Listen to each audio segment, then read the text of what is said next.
Today we are going into the second session of the frequently asked questions. Question numbers from 4 to 8. Before going into this session, we will first revise what we spoke of in the first session. In the first session, before closing it, this portion was read to you. Romans 8 chapter 24 and 25. For in hope we were saved. Now hope that is seen is not hope. For who hope for what is seen?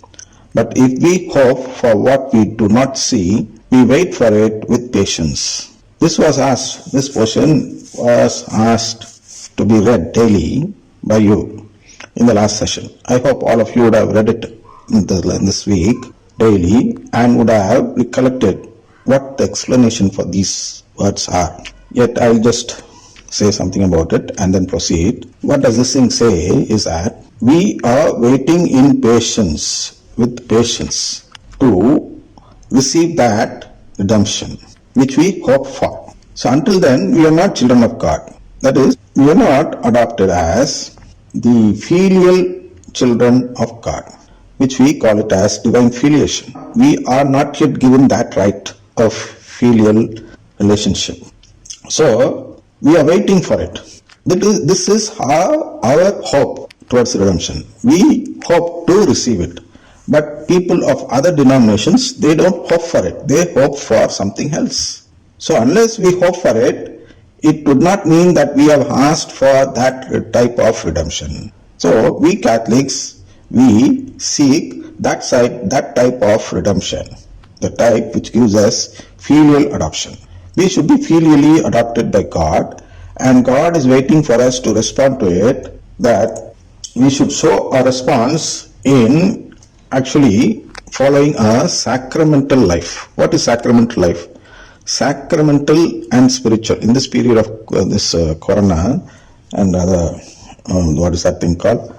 Omicron and all, we are actually receiving this spiritual communion. Most of us are, most of the lay people are receiving only spiritual communion written by, and we read during that spiritual communion, we read from the prayer written by Alphonsus de Liguori, a saint, and in that words we can find the difference between what is sacramental and what is spiritual. Sacramental communion and spiritual communion. Spiritual communion is something which is not seen by this eye. Sacramental means you can see it, you can feel it, and so on. It is an external sign for inward grace, sacrament.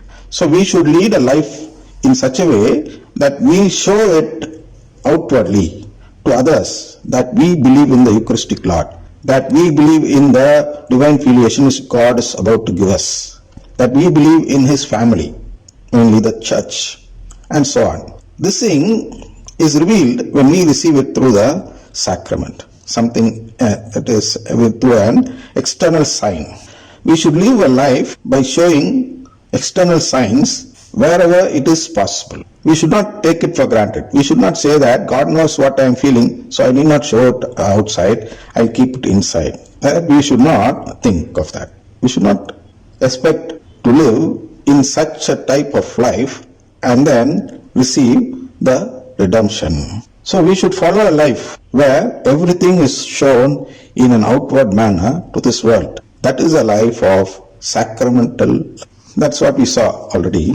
And therefore, since God is waiting for the sacramental revelation by us, we are not yet His children.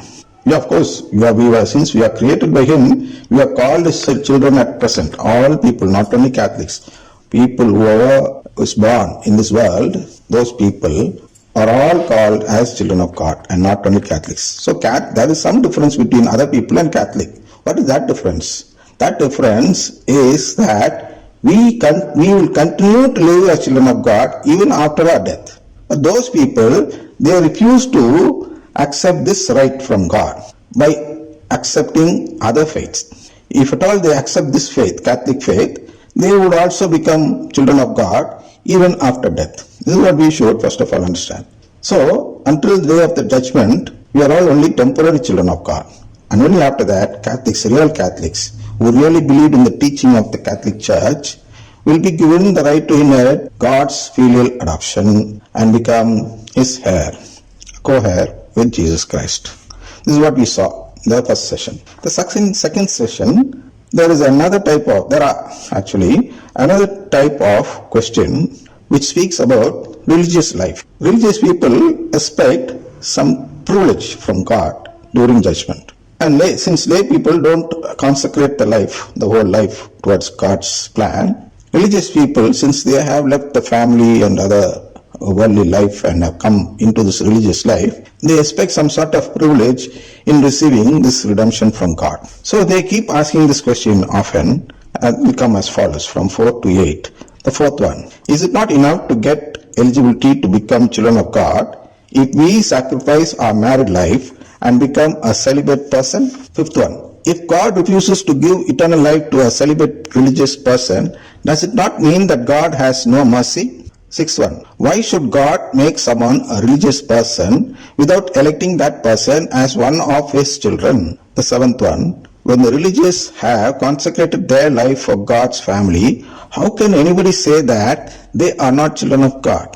The eighth one, what else is needed over and above daily mass and daily rosary for redemption? These are 5 questions which are frequently asked by the religious people.